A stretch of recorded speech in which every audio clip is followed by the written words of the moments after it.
Hello everybody. So today, or this module, for the primary source this week, we're going to be talking about the Epic of Gilgamesh.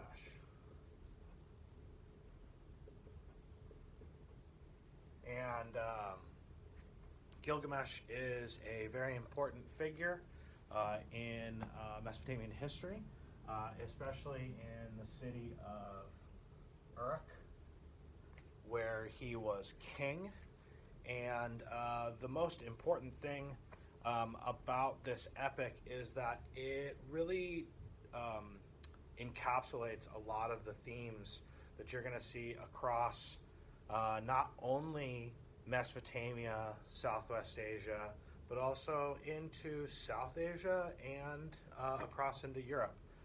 The Homeric tales of the Iliad and the Odyssey also really borrow a lot from this tale. So the most important thing to know is that this was a written tale. So this is we are into history. So about 5,200 years ago,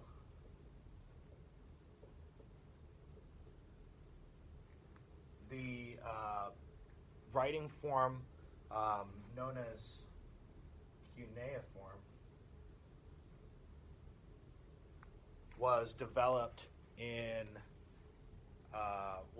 Mesopotamia in the land known as Sumer, which is where the Sumerians get their name. So in Sumer, they developed this tale about this king, and his name was Gilgamesh.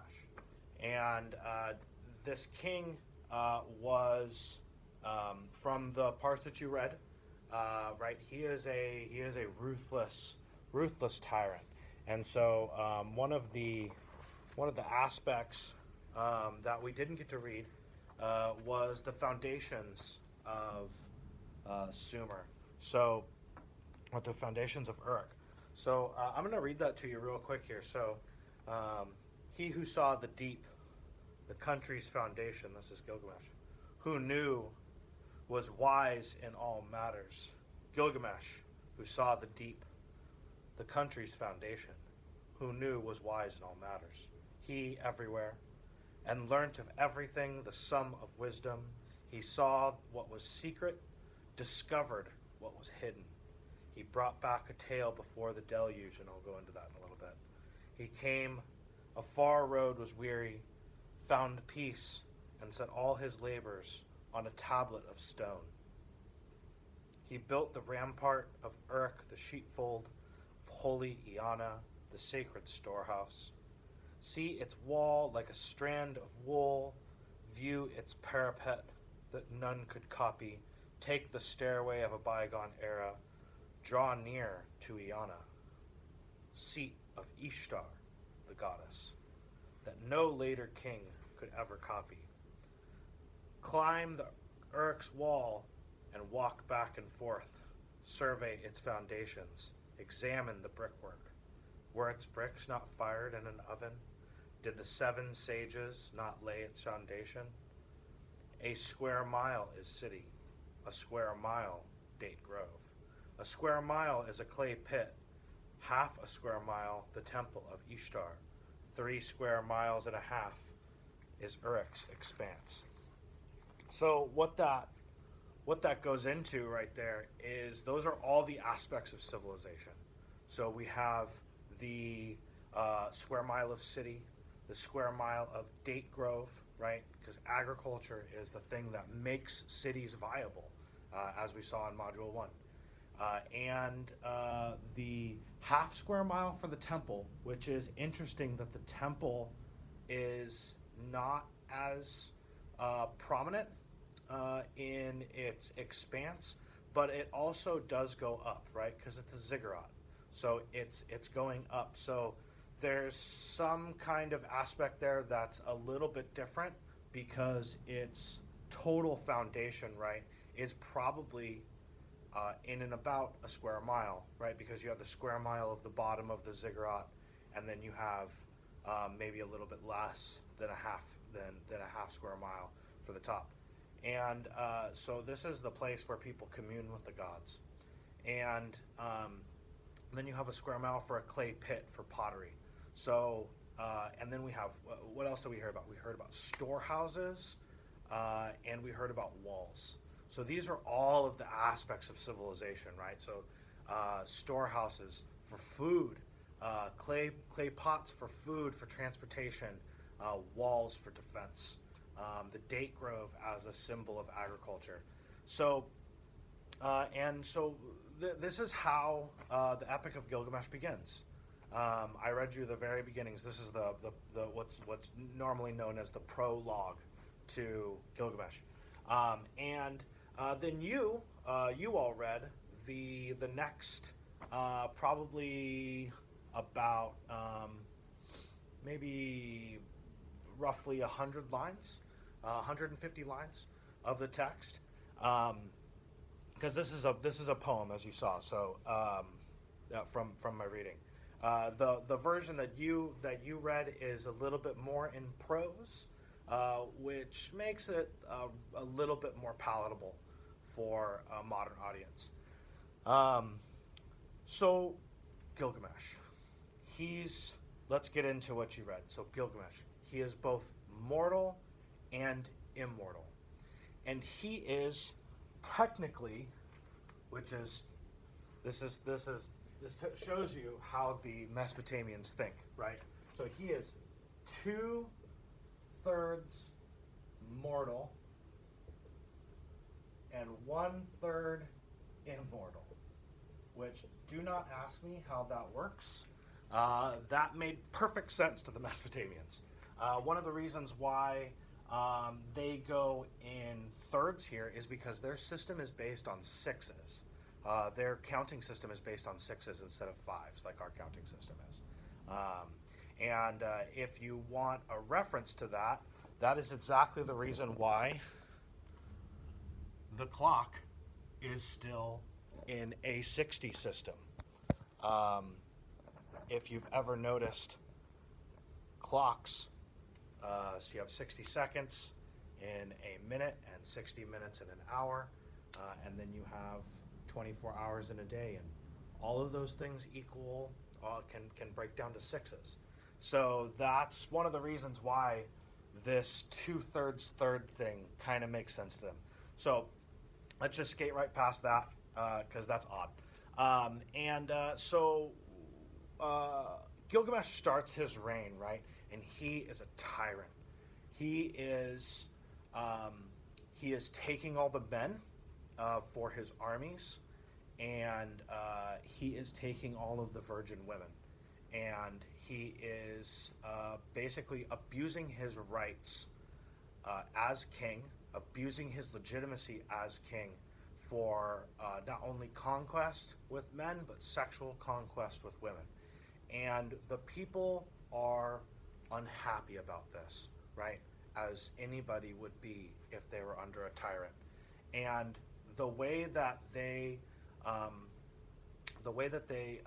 express their dissatisfaction is they pray to the gods, and they say to the gods, please bring us something or someone that will remove this tyrant from his place and his place of power, and give us our freedom back.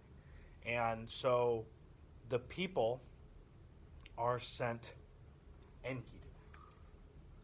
And Enkidu, as you saw, is a wild man. He's very much like Gilgamesh. He's actually exactly like Gilgamesh. He's the same size. He's the same build.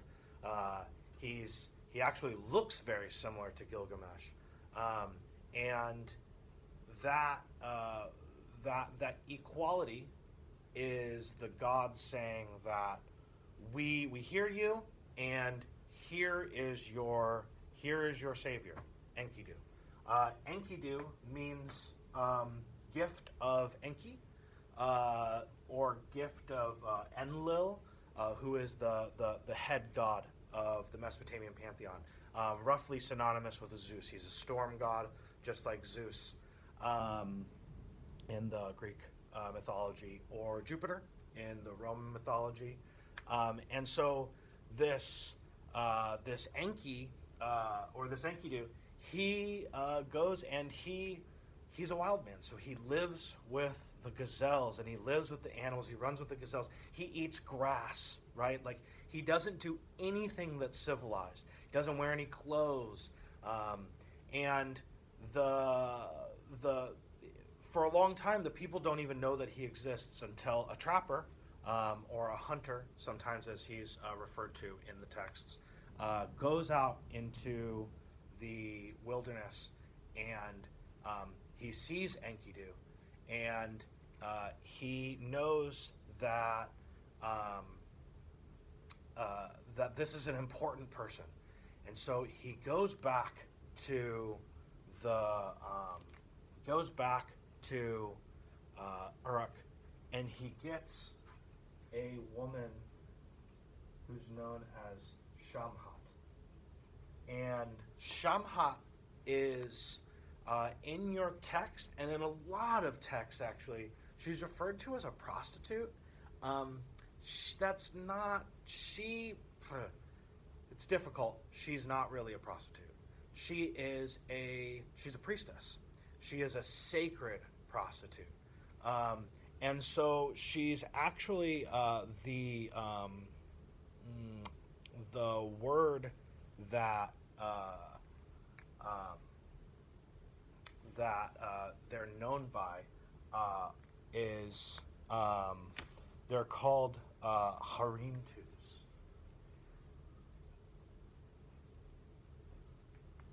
Harimtu. And so a harimtu is, you might actually notice that the Arabic word for harem is in here.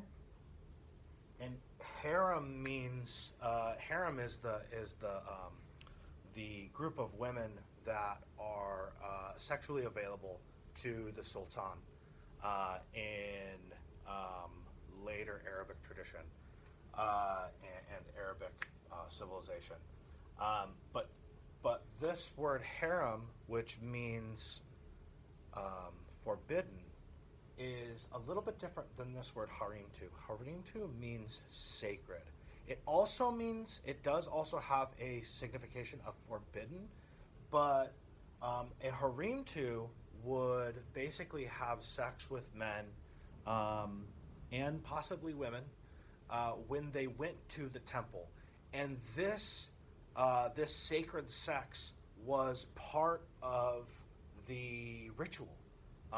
This is a form of prayer to the Mesopotamian people.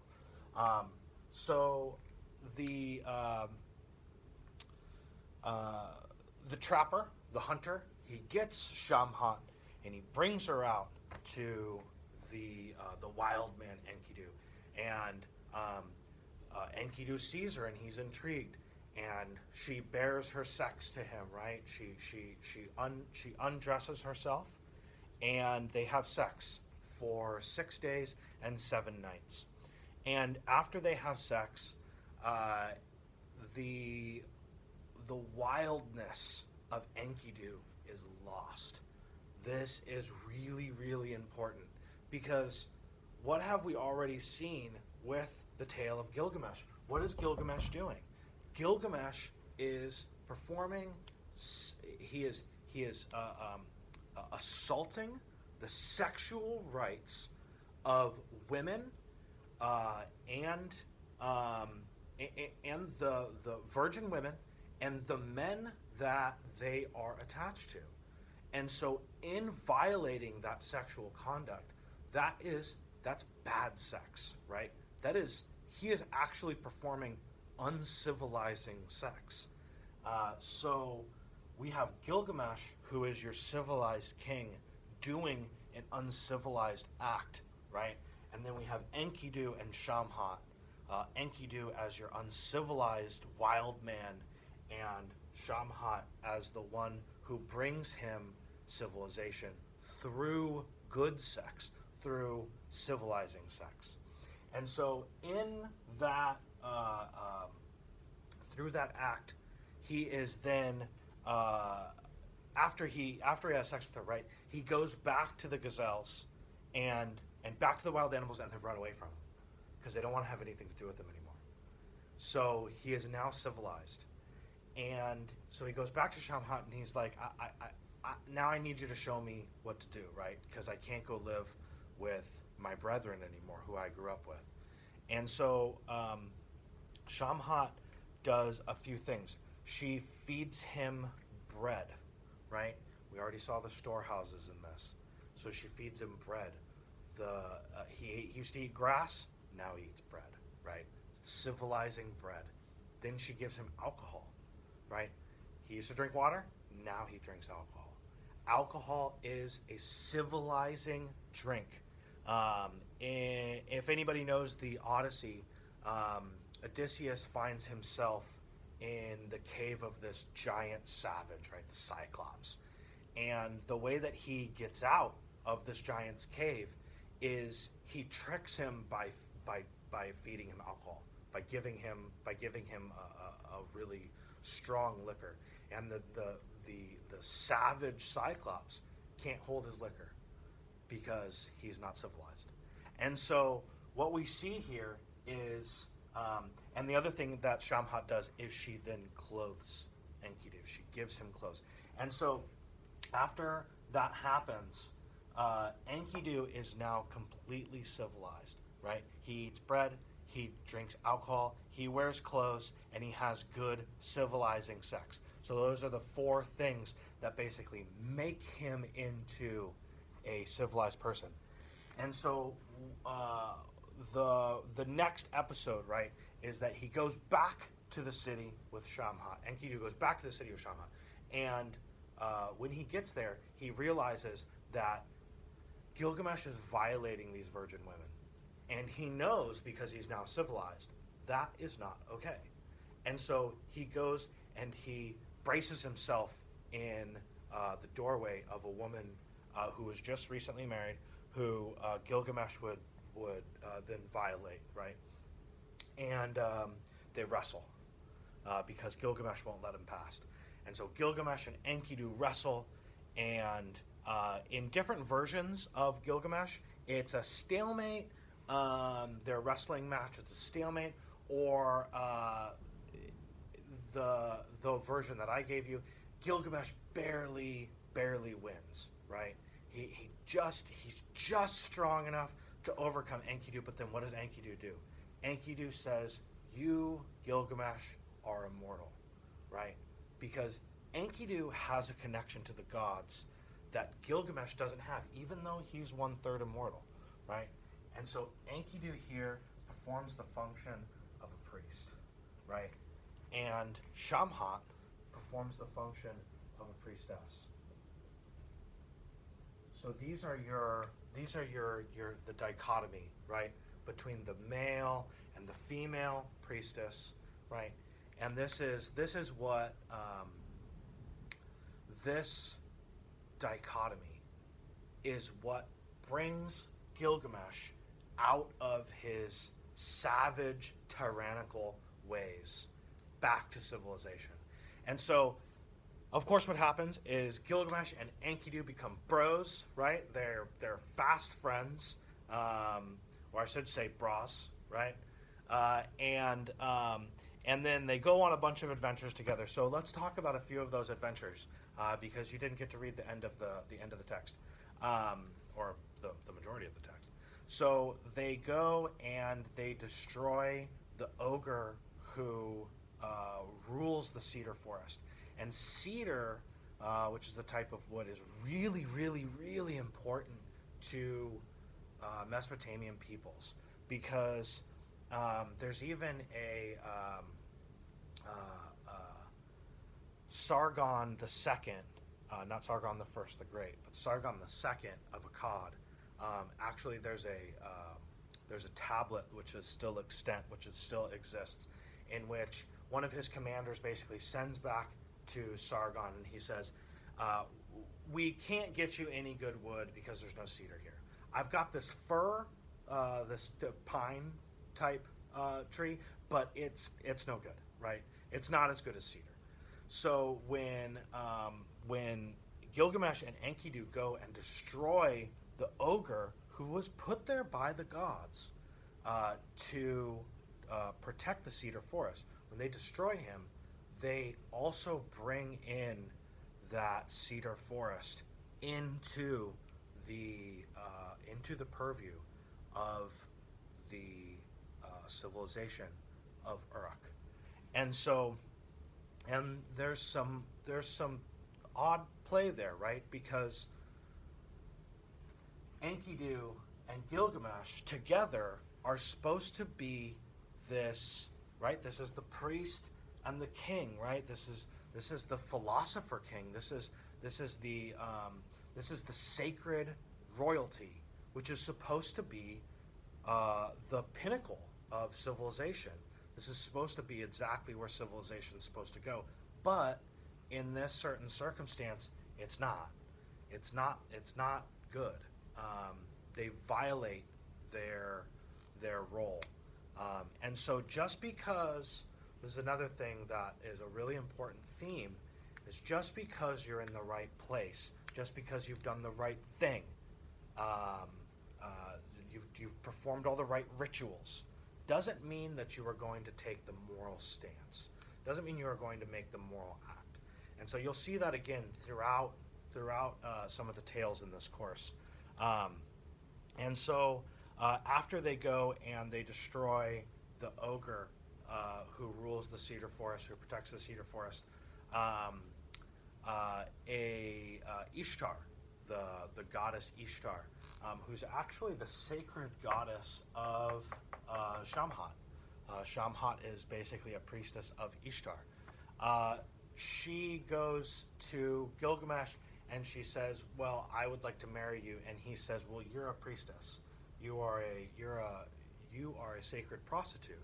You're a sacred priestess who has sex for ritual purposes. So I'm not going to marry you, right? You are the connection to the gods. You are the guardian of the people who have that connection to the gods, that sacred sex. But you're not good for marriage, right? You're not a virgin, so you're not good for marriage, so I won't marry you." And so Ishtar gets really, really upset, and she goes to her father, and she says, Enki, and she says, if you do not destroy Gilgamesh, I am going to scream so loud that I will raise the dead. Which is, of course, probably the first time zombies come out in any literature, in world literature. So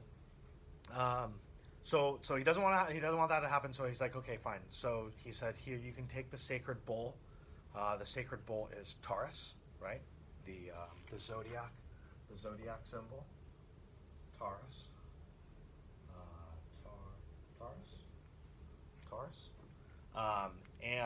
So you can take Taurus, you can take the sacred bull, and you can go and attack Gilgamesh with the sacred bull. Well, unfortunately for Ishtar, Enkidu and Gilgamesh are badasses, right?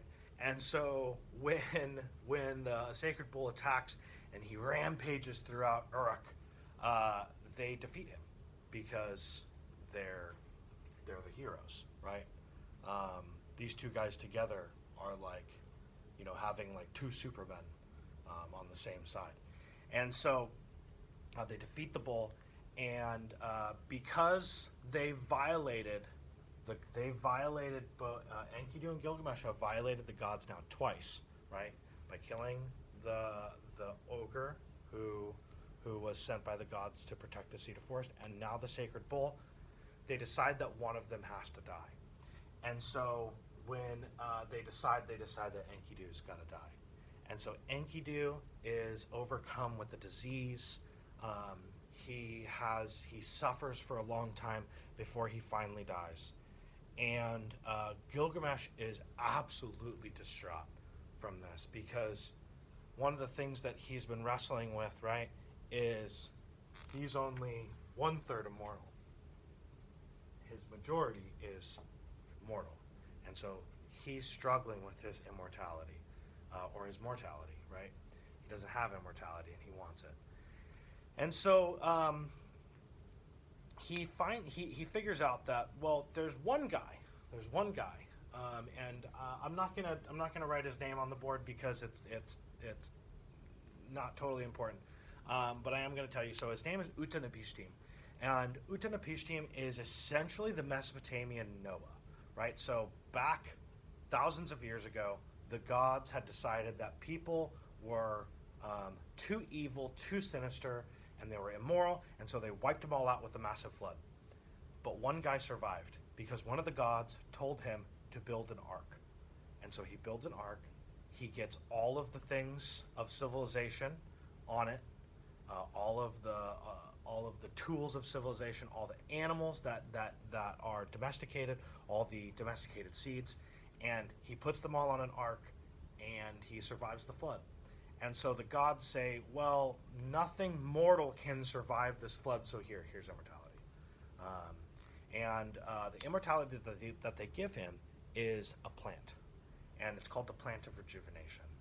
And so he tells, so Gilgamesh has this really long journey, which I won't get into, to get to Utanapishtim. He has to go past all these monsters and all this stuff, and through the waters of death, right, through basically the Styx River, right, if you know Greek mythology.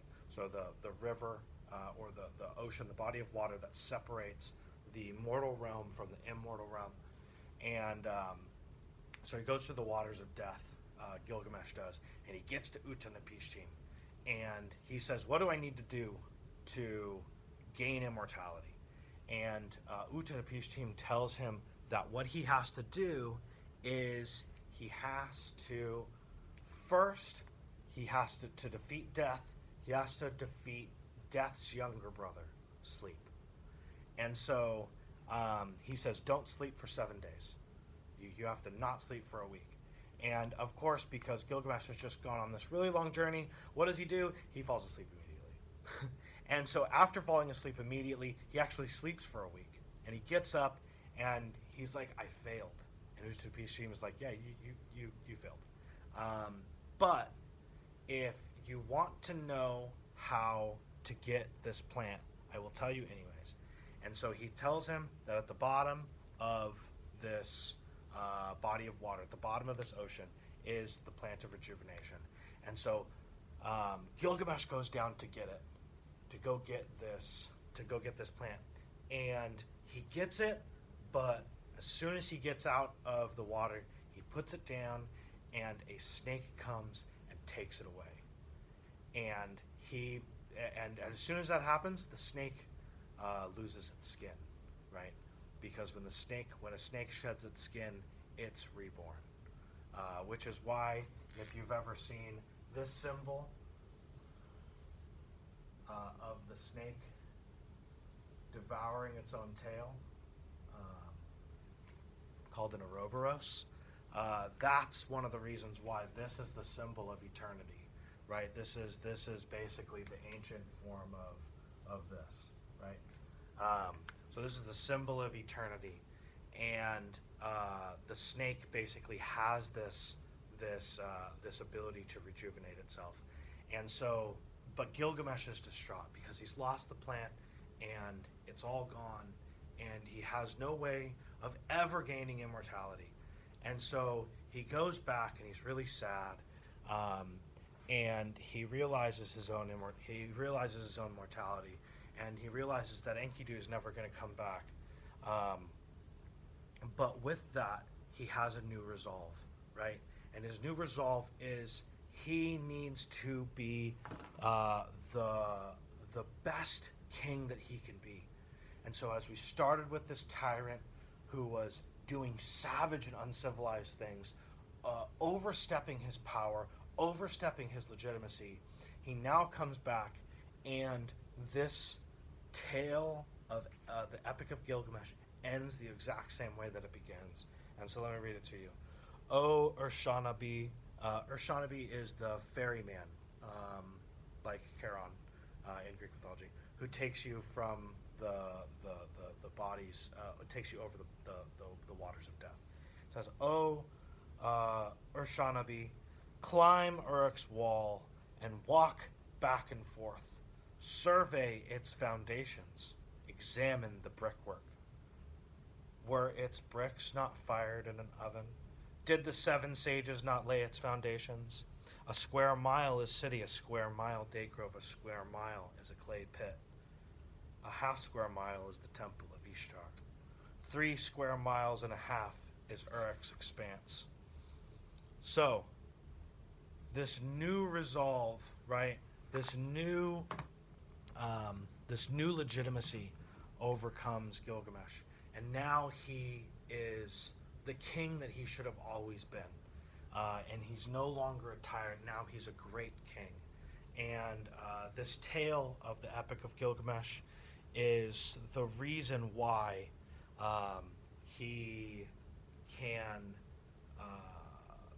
the reason why he can overcome this this loss of his immortality. And so some of the themes, right, that we've talked about, right, is immortality versus mortality, right? Good kings, right, having legitimacy in your kingship. The interplay, the juxtaposition of the priest and the priest, the priest and the priestess, right? And all of this was written down in a text on clay tablets, right, with a stylus that is now transmitted to you, right? And if you can see that, that is the bowl of heaven. So all of these themes, right, come together in Gilgamesh. And so I hope that when you read it, or if you've already read it, maybe you have a new appreciation for what you read, or if you haven't read it yet, you will appreciate the way that the text is written, the themes that it goes over. Of course, I went into the whole story, or at least a synopsis of the whole story, and you all are only getting a little snippet of it. But I thought that it was a really interesting snippet, so I hope that you enjoy it, and I will see you in the next lecture.